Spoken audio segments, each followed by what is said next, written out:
Class 11th के मेरे सभी शेर और श्रेणियों, class 11th physics important topic important question यहाँ पर शुरू हो चुके हैं और मैं आपका 3 मिनट का टाइम लूंगा और 3 मिनट के अंदर मैं आपको 4 क्वेश्चन कराने वाला हूँ। 4 नियम मेरे भाई, बायल का नियम, चार्ल्स का नियम, दाब का नियम और गैलुसैग का नियम क्या होता है और ट्रिक के माध्यम से मेरे भाई, टीपू वर्मा जी वाला ट्रिक है, इसको याद रखेंगे तो आप बुढ़ापे तक नहीं भूलोगे मेरे भाई।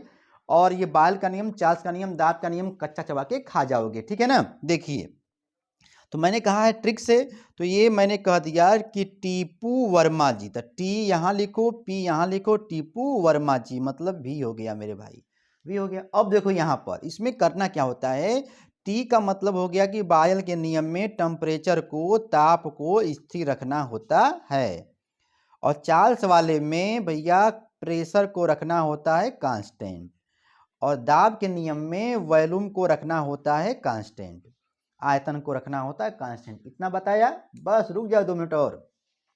अब देखिए, बायल का नियम जब लिखना होगा तो कहिएगा कि स्थिर ताप पर क्या खेला होगा मेरे भाई। यहाँ पर जो गैस का जो आयतन होता है वो गैस के ये गैस के दाब के व्युत्क्रमानुपाती होता है। देख भाई, यहाँ पर नीचे लिखा है P मतलब आयतन ऊपर है, P नीचे है, मतलब भैया आयतन जो होगा, ये जो आयतन होगा गैस का, वो दाब के क्या है, व्युत्क्रमानुपाती है, इनवर्सली प्रोपोर्शनल है, ठीक है ना। मैं बार बार कहता हूं कि एक अच्छा डॉक्टर बनिए कि मेडिकल स्टोर में दवाई कहीं भी रहे खोज लें। एक ऐसा छात्र बनिए कि भैया एक हिंट से गर्दा गर्दा मचा दें। ऐसा डॉक्टर मत बनिए कि जब बजरंग बली जी को जब भेजा गया था लाने के लिए संजीवनी बूटी, जब देखे पूरा दवाई नहीं मिला, नहीं समझ में आया, तो पूरा मेडिकल स्टोर उठा के लाए थे, बोले थे जय श्री राम, ठीक है ना। तो कहने का मतलब यह है कि आप पूरा याद मत करिए, बस इस हिंट से गर्दा मचा दीजिए कि स्थिर ताप पर गैस का आयतन जो होता है वो दाब के क्या होता है मेरे भाई, व्युत्क्रमानुपाती होता है। और यहीं पर खेला खत्म नहीं होता है, इसको इधर ले जाओ मेरे भाई, तो ये हो जाएगा पी भी, जब ये हटेगा तो आएगा कांस्टेंट, ठीक है ना।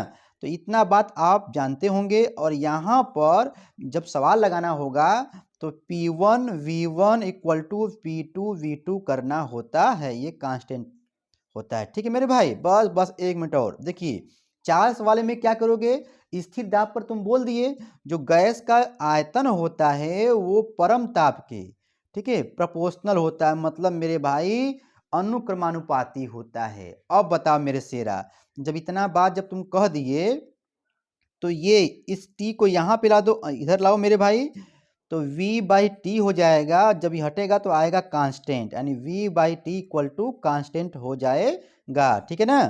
अब जब सवाल जब लगाना होगा तो V1/T1 इक्वल टू V2/T2 कर देना और यहाँ पर जब सवाल में सेल्सियस रहेगा तो उसको केल्विन में बदल के लगाना होता है, ठीक है ना। अब देखिए, यहाँ पर दाब का नियम मेरे भाई क्या होता है और गैलुसैग का नियम मेरे भाई भी पूछता है, यहाँ देखिए लिखा गया है ना।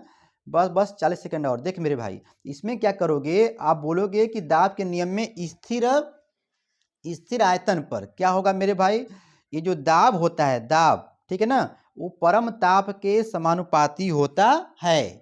दाब जो होता है परम ताप के समानुपाती होता है। तो बच्चा मुस्कुरा के बोलेगा कि सर जी बस बस, इसको हम इधर भेज देंगे तो हो जाएगा P/T और जब ये हटेगा मेरे भाई तो इसके बदले में आएगा कांस्टेंट वैल्यू।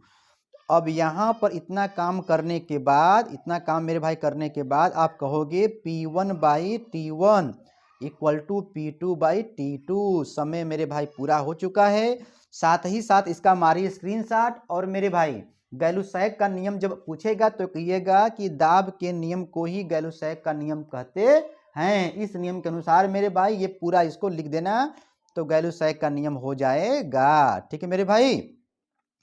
तो क्लास 11 फिजिक्स, बायल का नियम, चार्ल्स का नियम, दाब का नियम, बायल्स लॉ, चार्ल्स लॉ और प्रेशर लॉ जब पूछेगा तो गर्दा गर्दा मचा देना। फिर मिलेंगे, बाय बाय।